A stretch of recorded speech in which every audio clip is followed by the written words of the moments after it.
Whenever I use this filter, it means I'm about to either rant or I'm about to cook my behind off. In this case today, I'm coming at you with the best Cajun chicken pasta. This is better than Fridays. It's better than Red Lobster.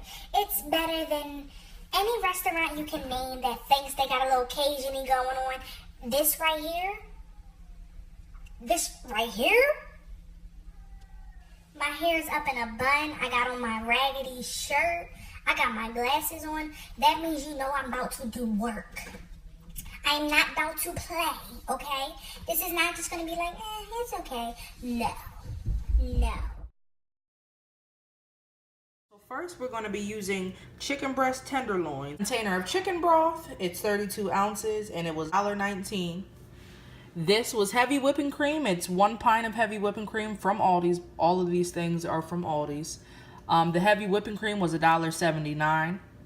I got freshly shredded Parmesan cheese. This is usually found in the aisle where they have like salami and things like that sort in Aldi's, and it was $1.99.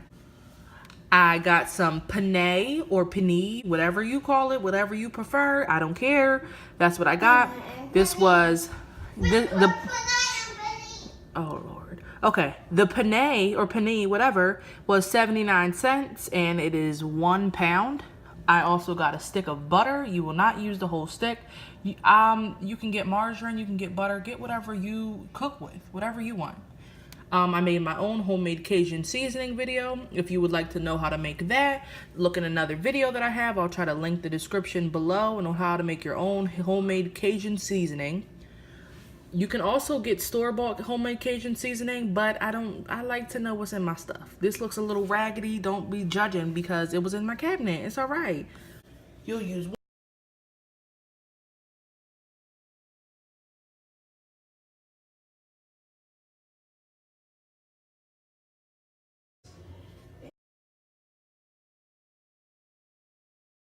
I'm including green onion because I think it'll taste good. I just started to like green onion and I'm loving it.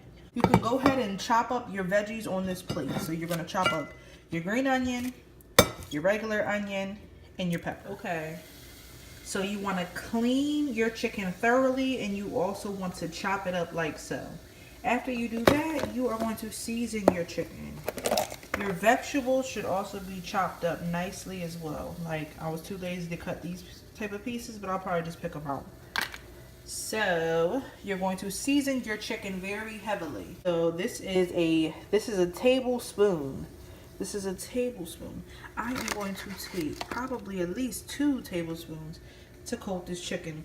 We want it to be very, very, very well seasoned and flavored. We want it to be like that. We don't want it to be bland. This will not do if you just put a little onion powder and paprika. It won't work. So please, if you want it to taste good, if you want to ensure my promise, season it like I'm telling you to. So take your seasoning and season, and season, and season generously. This is not supposed to be bland, okay?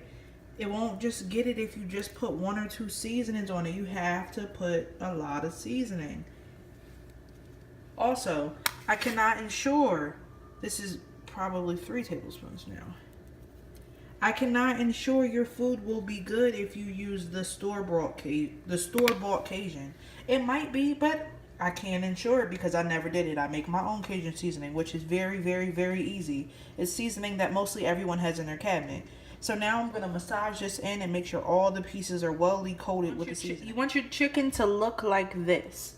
In a pan that is about medium heat, you're going to add in about that much butter, margarine, whatever you use. You are also going to add in a little bit of olive oil. It's really optional. I just feel like it gives it a lot more flavor. And once this is all melted, you can go ahead and add your chicken in. This is a really good start. You want your meat to be like this, but don't stop there, bro. We want them things to be golden brown, all right? But while the chicken is fully cooked, you can tell that this is cooking. This is properly going the right way. We are going to go ahead and add in our vegetables.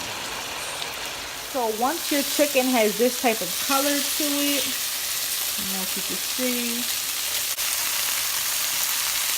your chicken broth and dump in the whole thing. Dump in the whole thing. If your water does not turn this color automatically when you put in that chicken broth, you ain't seasoned right, boo. I told you to season properly.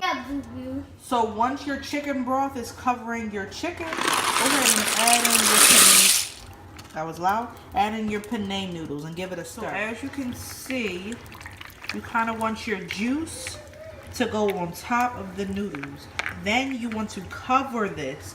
Cover this for about, I would say 10 minutes, 10-15 minutes, and your noodles will be enlarged as if you boiled them. Okay, so this is actually about 20 minutes later, and as you can see, almost all of the liquid has dried up, but these have gotten bigger, so don't be afraid if it looks like it's dry, because if you are covering it, the liquid should be, some liquid should be at the bottom, and that is exactly how we want it. It's perfect. So now what you want to do is you want to your cooked noodles, you want to add in the entire pint of heavy whipping cream.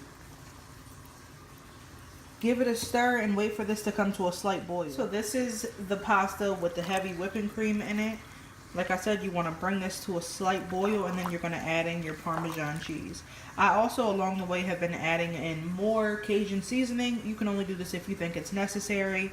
I've been adding it like just to keep it with color, and if it looks like it's going to be bland, I just kind of keep adding. But you don't want to overdo it because, like I said, it is very, very, very spicy.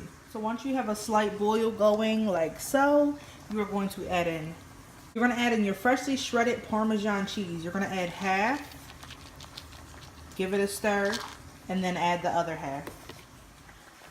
You want to wait until your pasta is a little bit cheesy, like you want it to be able to, you want to be able to see the cheese like melting, because it's still going to be melting before you add in your other half, but you want to add in your cheese and give this a stir.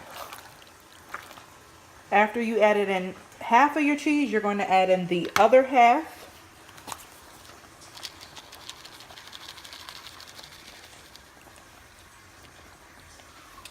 And also give this a stir and let it melt. While your cheese is melting, go ahead and sprinkle some parsley on the top, baby, because you fancy.